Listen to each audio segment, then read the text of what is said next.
So thank you, Pooja, for not only giving me this opportunity to talk to the sisters on International Women's Day, and also, of course, some brothers who are sitting here, but also that you have taken a huge task, a huge challenge, not only in your personal life, but also professionally, to address something which, as Indian society, we want to, like many other things, just rub under the carpet. We don't want to. There's such considered silence. It's not just silence, it's considered silence. People know that there is mental health challenge, including my own family, that I have gone through these issues with members of the family. Every family, at some stage or the other, with some sense of confidence, I can say, distant relations, perhaps someone or the other, goes through this mental health condition of someone or the other. But four things we do as a response: we hide it, we don't want to share it, we just remain silent about it, and also that if we want to access some services, if we want to go somewhere and find some support, some help, very rarely, at least if I talk about my own city town where I come from, Varanasi, Banaras, I think it's very, very difficult to access services, because not only that you will be fearing the stigma. Now that's the main thing about mental health in India, that there's a huge stigma attached to someone who's suffering and someone whose family it is happening.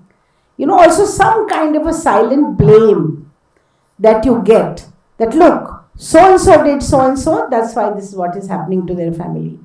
And also it's a kind of I'm glad that you talked about and you gave us that nice shloka, but do you know that it's also said that it's all purva janam ka paap? Have you heard of that? Purva janam ka paap. So this is something which, about mental health, nobody really strongly stands up and says, like Pooja said this morning, that look, I have gone through it, I have survived, and today I want to campaign, do advocacy, work for it, and she is doing it. And all my kudos to her. But this is what it is in India. And when it comes to women, why it happens to women? If we analyze that, then we see that, why it happens to women, because women, the expectations from women, the level of expectation, the level of performance, the level of, silence that you expect from a woman is amazing. It's only our resilience, is only our strength that we are able to go through what family expects from us. Not only that, our parental family, their pressure. It's not just when you get married and you are with in-laws or with husband or someone. Even the parents, they don't want to recognize it. They don't want to acknowledge it. They don't want to get you help and support. I think we have senior psychiatrists sitting here, and I have been friends with Nimesh Desai for a long time. And I know that the kind of stories that I have heard of good, so-called good families, educated families, people who come from different forms in different parts of the world, who've experienced seeing people talking about it, heard about it, people who have widely traveled. When you go to their homes, they don't want to acknowledge and if the daughter is going through something, if the son is going through something, little bit different reaction. There is alarm immediately. People would like to go do something about it. They want to seek the support.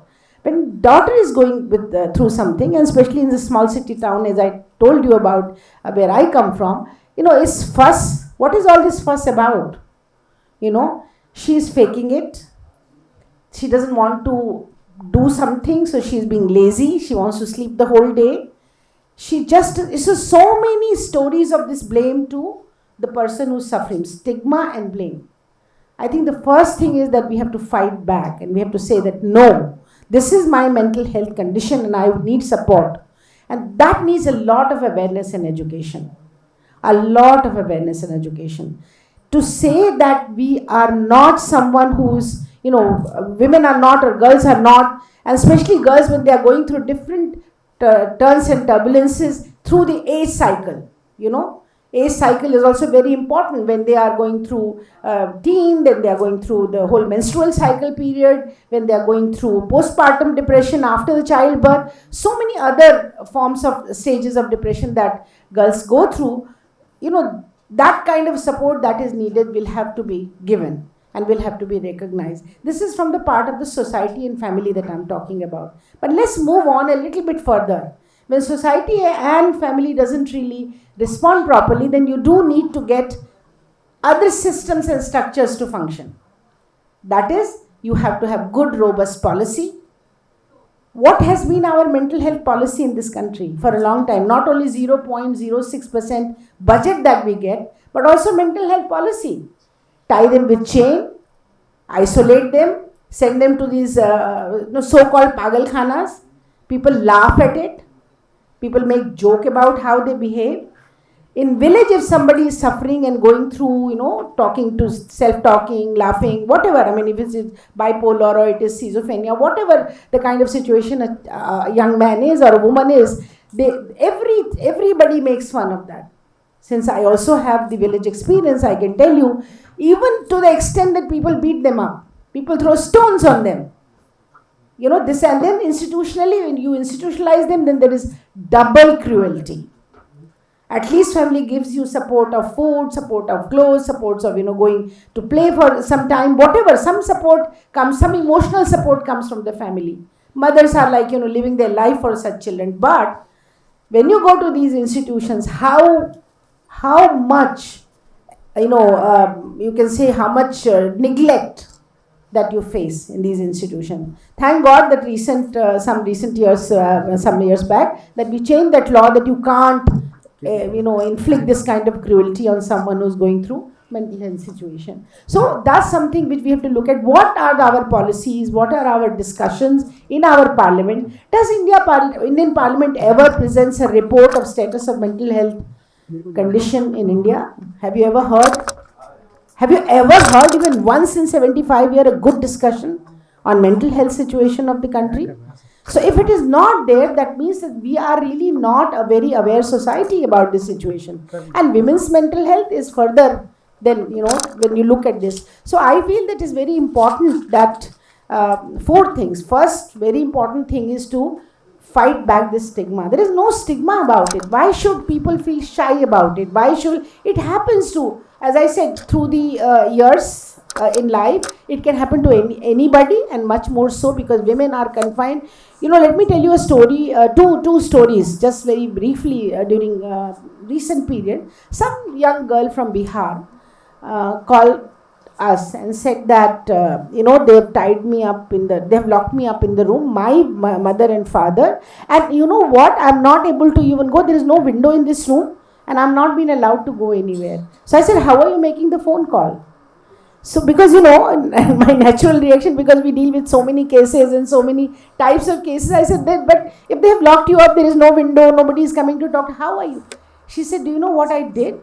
I have just broken the lock of this place. I kept banging, finally the door opened, and I have run away, and I am at the end of wherever she was living, colony, gully, and I am standing here. A lot of people are looking at me, and I have just went and I fought with the boy, and some young boy must be playing with the phone or something, and I am calling you from that phone. I said, where did you get my number from?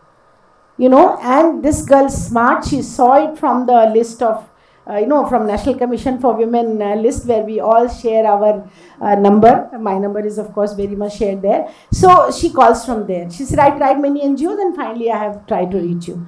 So I said, why first thing you do, go back home. Because if people are looking at you, you are alone, you are in this place, just go back home. Go back home, let me talk to your mother. And next day, her mother calls me and says, she is very, very chalu. I said, why? Your own daughter, why are you talking like that about her? She said, no, she makes these stories and she calls people and, make people talk to us and, say wrong things to us or scold us. Why is she doing it? I don't know. Off late, she has started doing it. Off late, she just goes anywhere, takes somebody's phone and calls people and does this. she one day, so I said that, look, do you realize that this is a new situation in her life? Maybe, did you discuss with anyone? Did you go, किसके पास जाएं madam, यहाँ कौन है, किसके पास जाएं हम? Then this whole thing came, and of course we finally got some support to the family. But let me tell you, the किसके पास जाएं was an issue in Darbhanga in Bihar, where this girl was calling me from.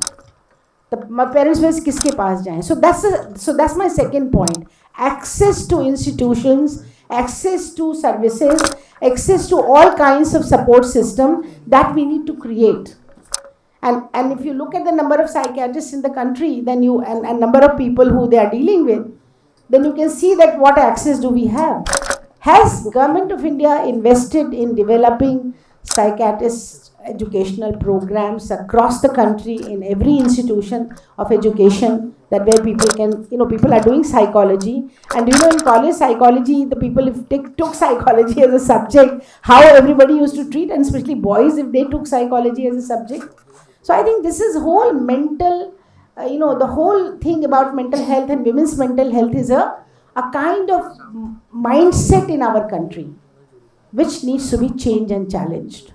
And we are doing it. We are doing it at every level wherever we are able to do that. So break the stigma, create education and awareness, work for access. So we need better policies. We need more investment by Government of India in mental health. We need advocacy for that. And I support Pooja, and I support everyone who's trying to do this advocacy to get more resources, more institutions, much more developed programs. It's becoming expensive to access mental health in big cities, quite expensive. So let's normalize this whole system in which people can easily walk into, and also integrate it with normal health services. It should be part of the normal health services. Why should it be a separate thing where you want to go to someone and people say, oh look, वो तो पागल हो रही है, या उसका तो दिमाग खराब हो रहा. Why should we have this kind of a separate system for that? Integrated with the larger health system. And I can see Sameer, and I can see Kamna ji and all the others here. I think it's important that we have worked with all of you. So in that context, I want to also bring, just yesterday, I think in Amethi we had that panel. I think it's important to see that how online situation is adding and aggravating what is happening to young people. How online competitiveness, communication deficit, and you feel you are connected with 1,000 people, but you are so single and so alone that you just don't know how to deal with yourself. So I think that's also very important, that we look at the online mental health, how we will deal with that, how young people should be trained and educated. So education awareness is extremely important. And also finally, that I would like to say that, it's our mind. Just like the body can get sick, mind can get sick. And we need to really, really normalize in society how we deal, how we look at, and how we are really dealing with such people. Let's have empathy. You isolate them immediately. Even most educated children, especially young people are here, I tell you. If somebody is suffering, you need to reach out, to hold hand, talk to such people, spend time with such people. Don't ignore.